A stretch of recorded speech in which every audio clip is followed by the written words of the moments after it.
Well, life changed, tremendously because, I couldn't wait to go to college. Once you get on campus, you're not ready to leave just yet. And so no one was ready to go. And so the big idea from us having to transition to online classes, which was a challenge, just doing that from teachers not knowing sometimes what to do. It's sort of foreign ground. We're unsure about it. And then the idea of sometimes being at home, Wi-Fi, like to do work, you have to have like sort of stable household, quiet sometimes to really focus on it because you have multiple classes that you have to do. You have classes, you have books, and all these things. You're still trying to, stay zoomed in, but still, when there's like still a whole other world now, different dynamic, different energy, different space. So all those things that like really get used to and sort of find your groove and space. Mm-hmm. And again, I guess the biggest change was since I was involved on campus with so many things, I was an intern for the Logic Commons Youth Program. I had the radio station where I had a podcast on homelessness in Baltimore, and like all those things sort of just stopped. Like we were trying online, but it really couldn't work. And so I just noticed a lot of things in my life sort of came to a halt, and it was just online schooling. Yeah.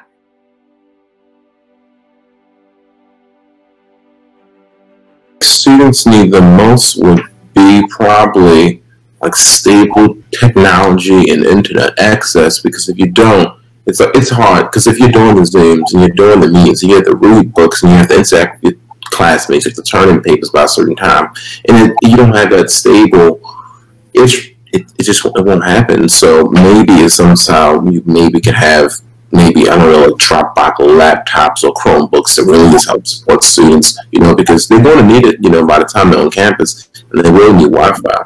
Yeah.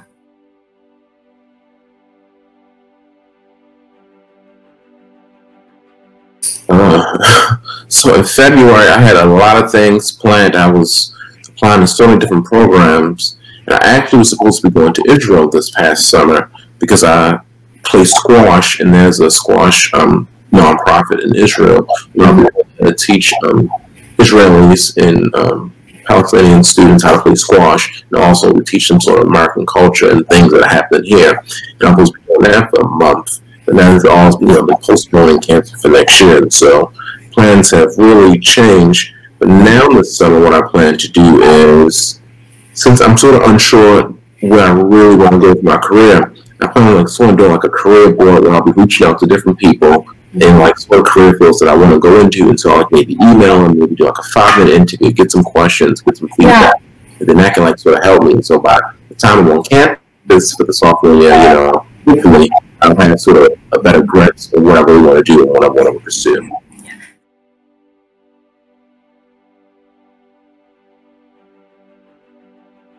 The Thai situation is like I think deeply affected me because for one, I am a black male, and to see those type of acts still happen. It's overt racism.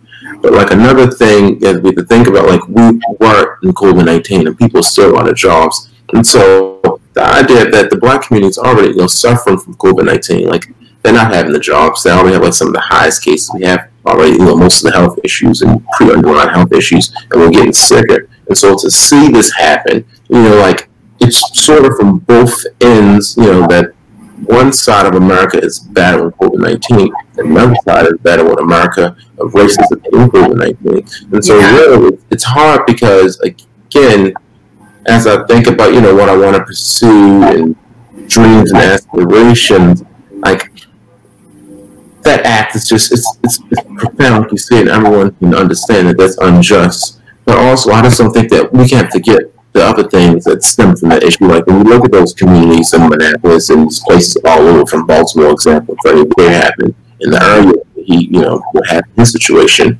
These are areas of black people who are really just in poverty. We don't have as much, and we're not as educated. And so, like as I move into my careers and goals, that's like it's in place. It's in my lens of what I think about my future and like how I do certain things to really benefit others and not just sort of benefit myself, but see the full circle.